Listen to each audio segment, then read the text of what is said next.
Así, hace una calera que se llama. 이렇게 안 돼요. Llama.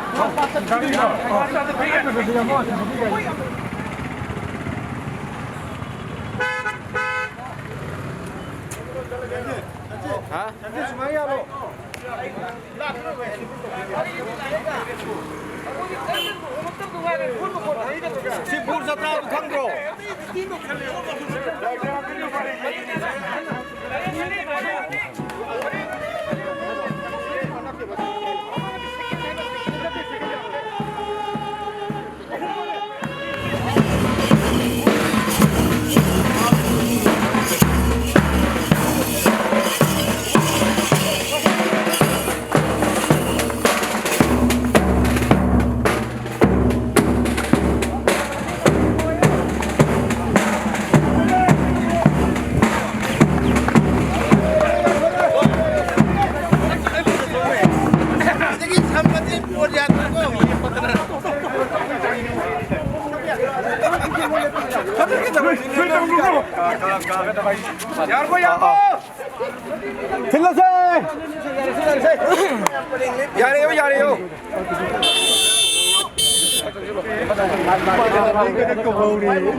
야래요.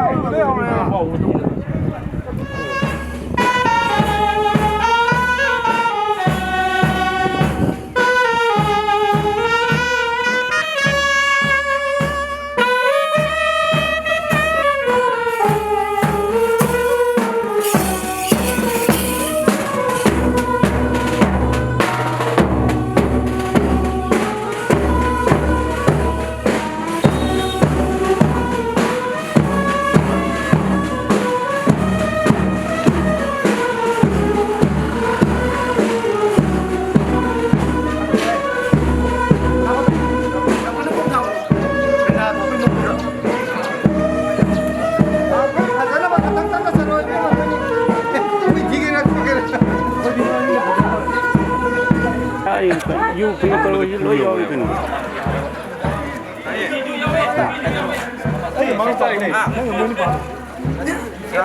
Nanti masak sana sendiri. Mas sendiri.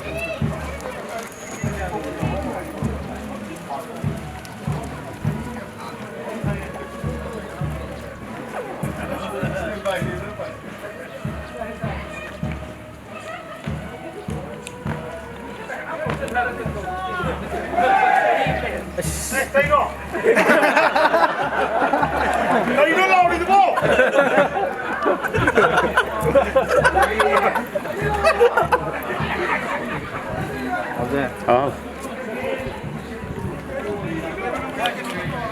한공통.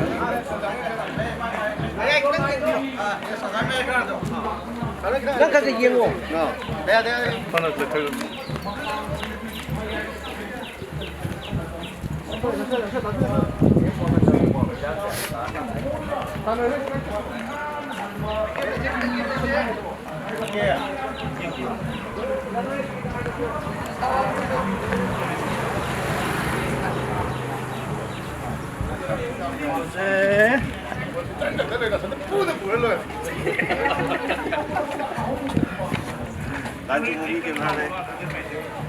Ông ta cứ anh mà phỉ lên luôn.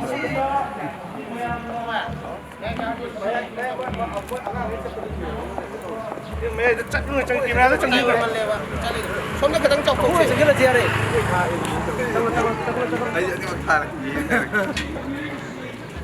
Nah, ini bola dingin aja.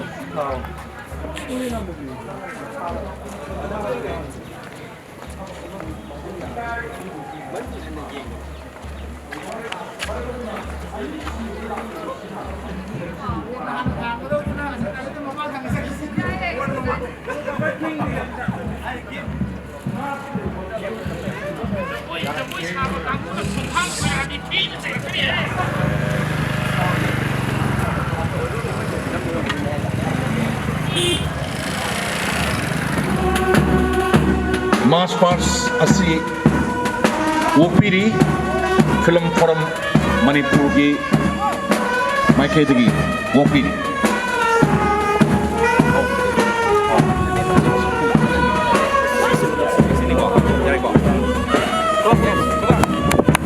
ꯑꯩꯈꯣꯏꯒꯤ ꯏꯀꯥꯏ ꯈꯨꯝꯅꯖꯔꯤꯕ ꯄꯦꯟꯁꯨ ꯃꯐꯝ ꯑꯗꯨꯗ ꯉꯥꯛꯇꯪ ꯂꯦꯞꯄꯤꯌꯨ thank you ꯁꯦꯂꯨꯠ ꯑꯣꯛꯄꯤꯔꯤ ꯃꯍꯦꯁꯣꯔ ꯊꯧꯅꯥꯎꯖꯝꯅ ꯑꯗꯨꯒ ꯇꯤꯝꯁꯤꯅ 이까이 겁나저리바 ngasi기 게스트다 셀룻 비비 마탕다 sambiraklibaси Cine Director Guild Manipur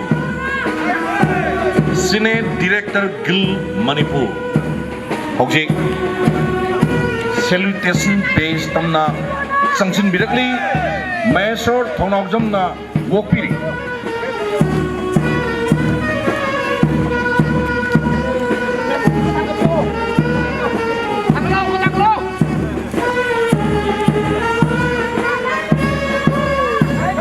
matangda loiroi sanction birakli mayamna yamna mid kup da makai yengnariba Actor Guild of Manipur mayam sing lauduna film da masak thohaliba adumba actor singni sanction birakli guest na salute wopit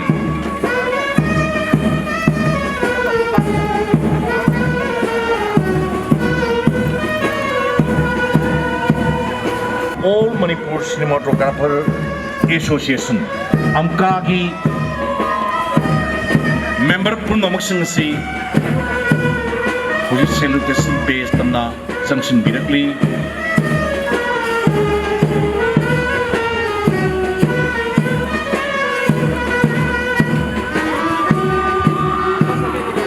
Cine Editor Guild Manipur अखोइना film हाइबसी सुमनगी actor खतना तोबो यादे film ददी तोकाई बा department मयाम अमा लई हारिबसिंग मनुंगदा क्वाइदगी मरु ओइबसिंग मनुंगदा सिने एडिटर गिल्ड मणिपुर सिसु अमनी हौजिक संगिरकली अखोगी गेस्टा सेलुट तोबिरी गेस्टा सु ओपिरी फुराल पाइदुना संगिरकली बसी अम्पा फुटबॉल टीमनी AMFIMFA की फुटबॉल कप की क्लब की टीम ने उसे संबिरकली बसी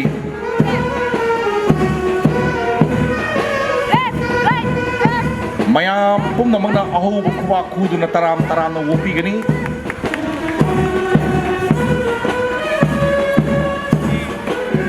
All Manipur Cine Equipment and the Technician adumba gilgi adumba adugi football club की टीम ने उसे संबिरकली बसी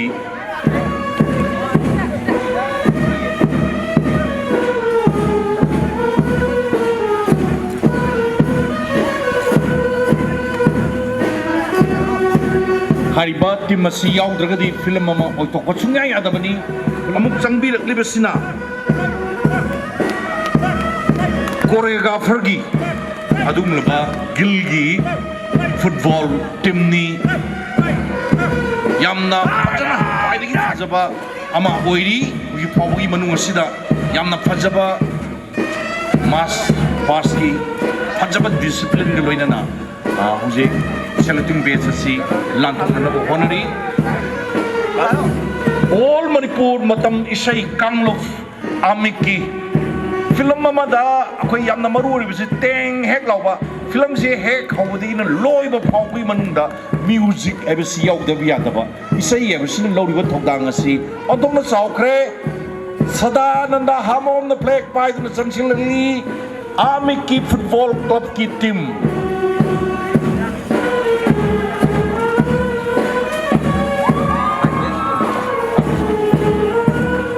इम्फाल पब्लिक स्कूल की महिरोई सिंह फजब ट्रैक सूट के लोइनना तांथा नाइना ओंथौना पुनिंग चंगना नसी थोरमसी नसीदगे होना पांथोकदोबा कप ऑफ AMFIMFA कप असि माइ पाकनबगी अदुमलबा याइफो फौजल पुबगा लोइनना सानारोसिनो पुनुं थौदना सेलेक्टिंग पेज असि तमना संसिन बिरकली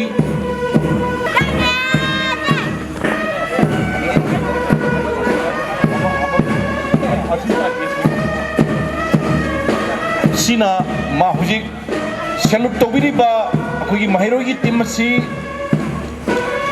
IPS की नुपी मसा सिंगी कांगबुनी तुंगदला इबसी अखोगी नुपागी mahiroi-singni IPS Imphal Public School gi nupi-sing hojai akhoi magi celebration si lorba matungda masang changsin birakli Imphal Public School Kanchipur gi nupa masa mahiroi-singni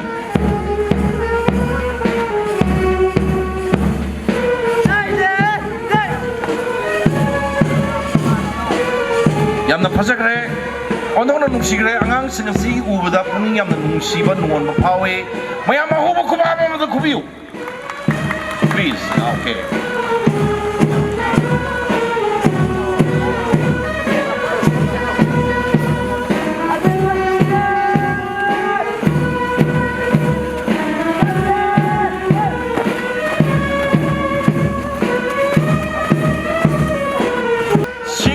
lampak sa pangtok kadoliba Manipur pumbagi oiba asigumlaba kap ase aikoi leiri karigidamakta asoingang thokodolibano khwangchet masi langduna aikoi ngak sengani haiba wakal pandam loinana Manipur gi sports na Manipur gi film na ireipag iramda masibu malem da sakta ko matamda lobiriba thodang kaya singasi acknowledge tobibaga loinana ngasigi asigumlaba AMFIMFA CUP ki Dokpagi Thoromasida Mass Pass Oina Topiraki Village Level Federation gi Yam Laba Ima Sina Tokai ba Matsuiba Haibatare Self Help Group ki Laba Tim Mayam Singi Manu Deriba Oina Nakunai Yai Baba Puna Posisi Situkuna Laba Bangsa mayam dang utama nising jage hoki pergi university mesin jare aduga kalau jadi ini mayam sesi mayam amam dang aku betul dah kampung itu lebih bah kemudian maparnya lebih betul musina oh kuba hoki kita orang Manipur kita berkarya oh kuba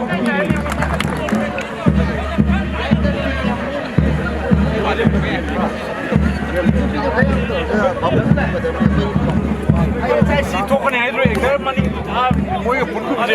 Sana dah dia lah. Dia kena hang patah kulit saya je. Kana bacang betul dah ama pil tu alisan. No, welcome.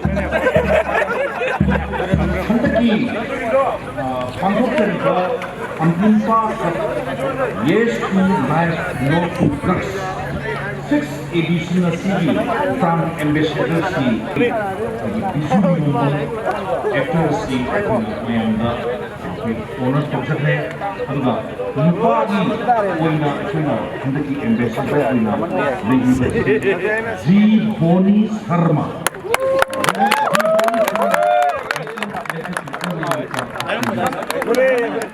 Ani bu yang jelek bagaimana tu?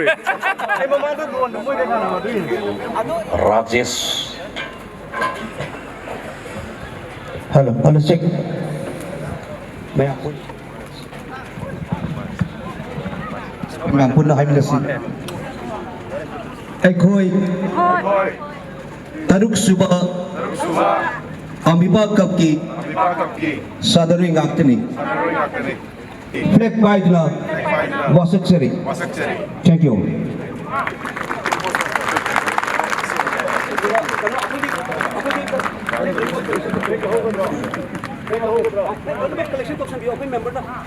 Okay.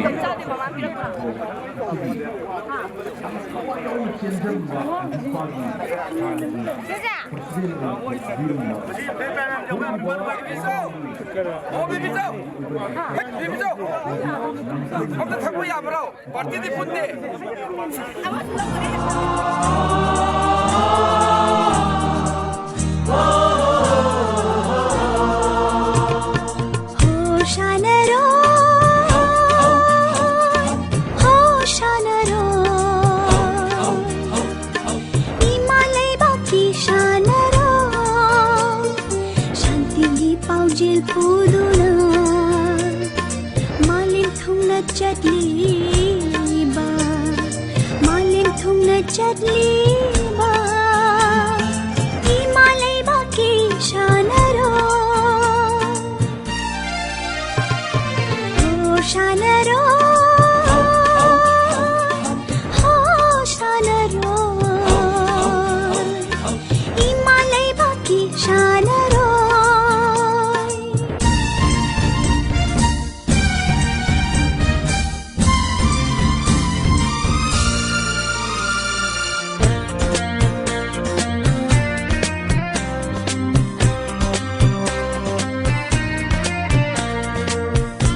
mapangal ang balay ka batauna layo ko na ko'y kuding mata oyo ko malinggi makop thong ba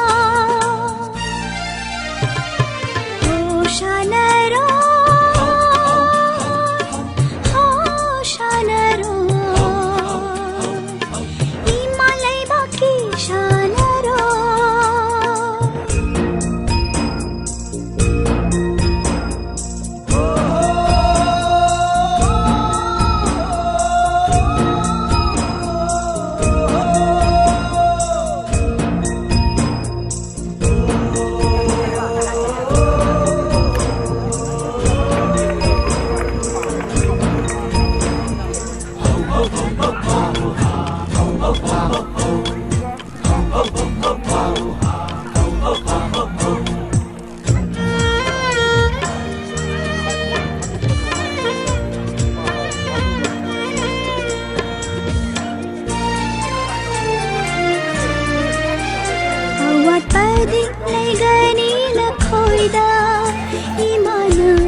Submit video.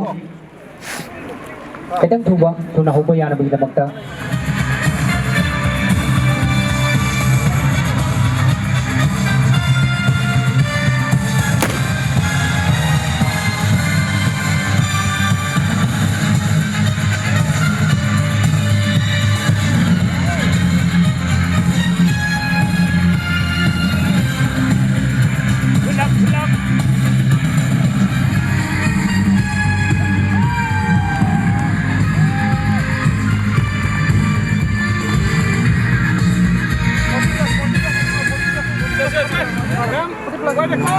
Torei tu te kayana napari namung kayana ima nangi na saigonda ukai tan na thambiram laba langai par tum simbiram laba amatta oibagi hiyai na shishu na cha ekoi ngak sendu na thamjari ima ngasi wasakchari hima manipur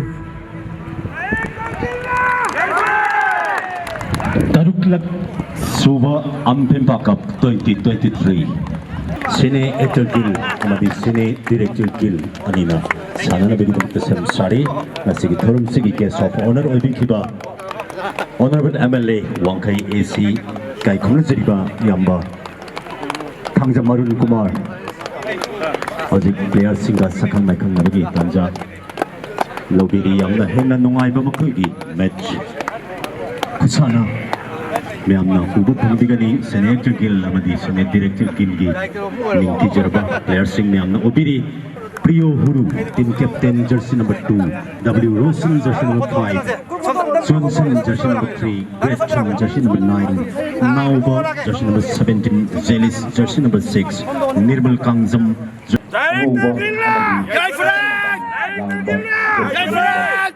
Punanda the Piri, Punanda the ball sit up now. Magi Timet, Prapulo the Pinapane of Johnson, Senator Gil, Johnson number 3, Johnson, the ball see Yam the Pazana. Corporate of Kusanjit high in the bowl, some of Kakalapati out, Taki out. David the Yam Pazana Tongan the Pinapane, Adamapu Prio Huru. W. Rosen the ball see Kakalapati with the same sorry, Senator Gil, Maki the Yam Pazana Kakalay, the Pinin, ball sing out Torpany, David the banker, jersey number 10, banker the ball, Yam Pazana Tonglenda, jersey number 7, the pass Pirakpari, I think Yam the tapping the goal mouth of the position number 7, sorry, Prio Huru, amadi banker yam kan yena bani priyo huru amadi banker yamna kan bol si yenari banker na bol si lai dun yamna ningti jana goal mount na pusala na sem sai kausen yelu kuning ti jana ngam to kini prapulo na bol si pangi yam phajana David pirak bani David bol kausen na sem sai kausen lai goalkeeper sine jurgil ke apu ke yamna kapna collection the ball si pangi Johnson dagi Rosen dagi priyo huru Jersey number 2 sini Director ball si top na ingna kalau magi teammate the ball si perpani ada mukul Director Gill si Birin the ball si Birin yang pasal na banker the perpani ada mukul huru na defense tam thoki bani ball si pusal na basem sai number 30 Birin na yang na pasal long kau si dana long dari best goal di hikam sini Director Gill Manipur 1 sini Director Gill Manipur ada jersey number 30 Bilin na goal naman na pang-tunggap ko rin. Ito din sa page na Director Gill. Now ba?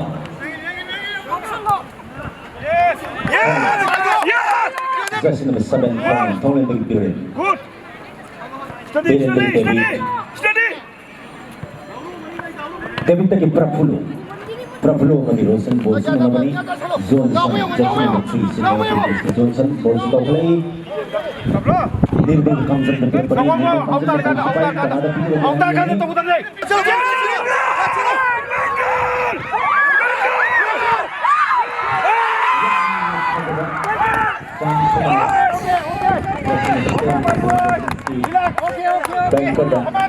long pass great chin Yes, again!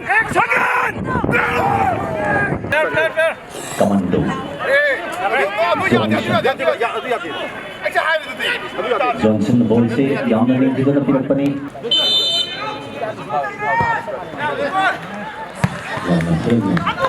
May itong sige. ito po kick naman dito magpo Sayang sa mga ne. out kick ka na kita magpasan sorry Sika ka po ko ano dre ma ko chang mo chang mo. Rosen Amalom chalo. Rosen lagi now po Tang thang kat piro.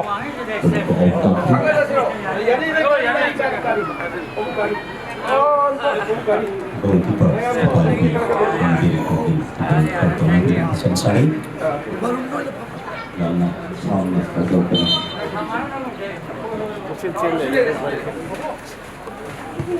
Johnson also Gam jaba.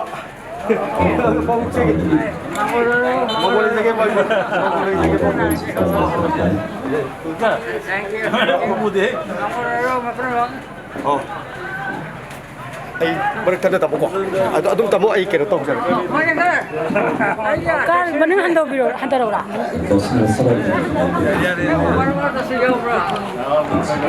Put it right now. Oh, kamu. Thank you.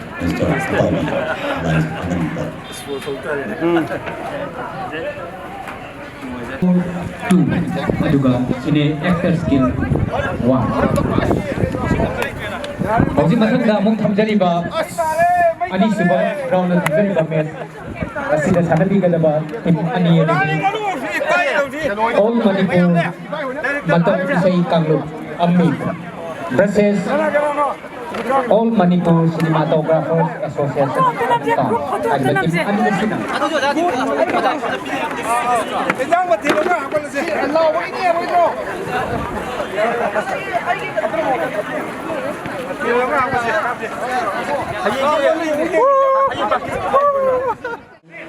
AMFIMFA 하이리버 organization 아시나 방톡 진짜 랑저드는 방톡 제리버 다룩수버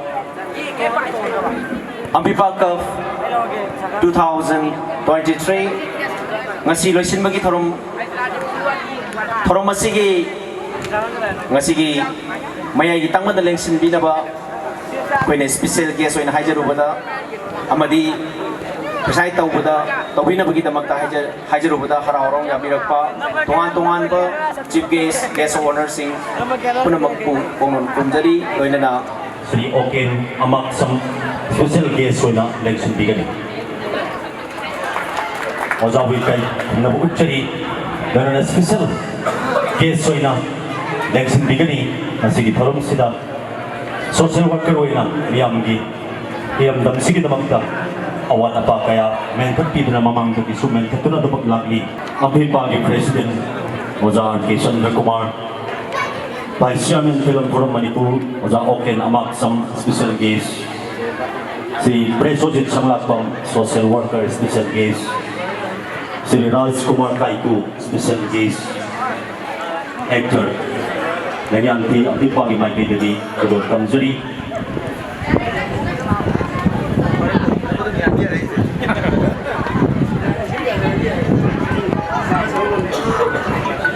Dahil sa election biliba, kahit kumulsaliba, Oza Singda, AMFIMFA की मायके jadi dengan kedua tampil ke matungda. Halo.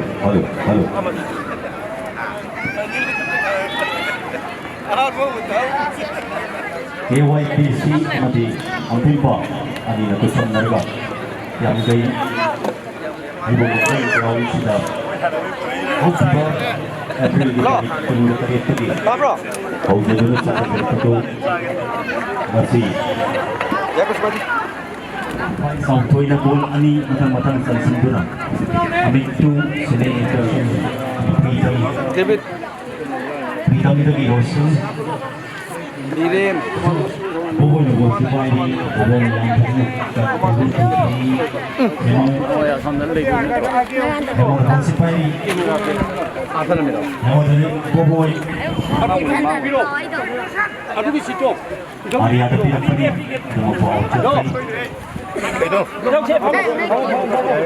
yang bungkaiku special guest soina Ani shona sambiraga mayamna support tawbiraga akoigi isinlaw mayamna sinjariba sport sida amadi moina tawba thabak khudimaktasu aisu angamba ai support tawjage hairaga ai soy attention jarage thank you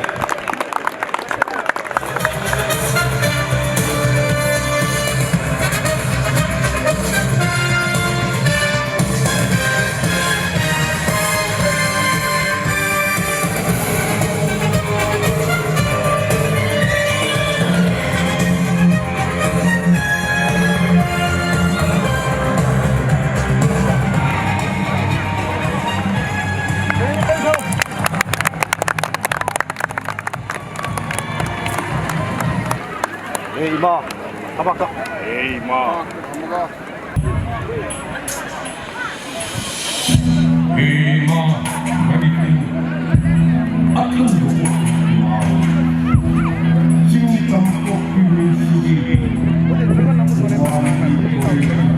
Caca itu ngak senduna tamjadi imam ngasi wasak jadi hima Manipur.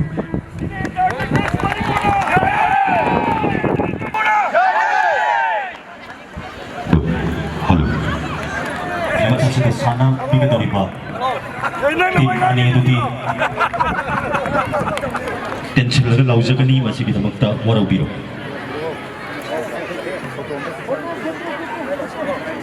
Lalu na prize donor sing tamjakan matungda, yang ada tamjari ber prize si subtitle da.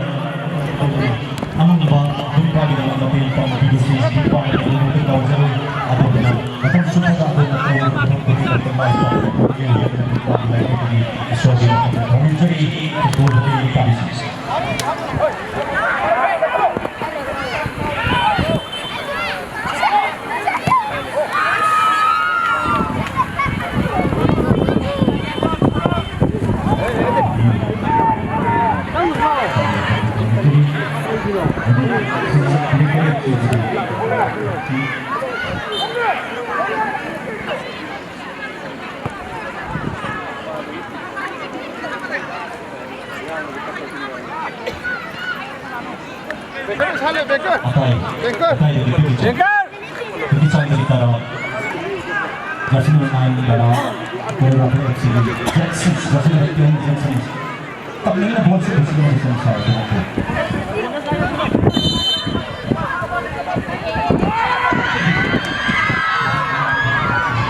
Source sang hotdog piraga hau hayo hai ha hai daga tak na ingna singbiu tak na ingna singbiu so anesteti winders tak na ingna wakal pata piraga source na hol daga singbiu biju ki mic kai da FC the best goalkeeper of 6 AMFIMFA Cup 2023.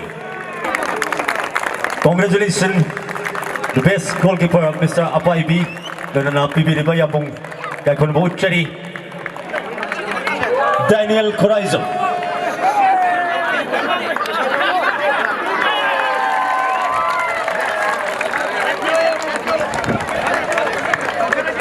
Director FC Bui kay Kunbuchari amati sa ni the champion of 6 AMFIMFA Cup CINE choreographer FC Lengsen Birakani. Price Propisina. Ikai Kunbuchari Bosa Nepram Isan Sauna Donetto Bibani Nana Manipur Aho Makabakamio champion of 6 AMFIMFA Cup 2023 CINE choreographer and dancer Gil Manipur. CINE choreographer and dancer Gil Manipur 6 AMFIMFA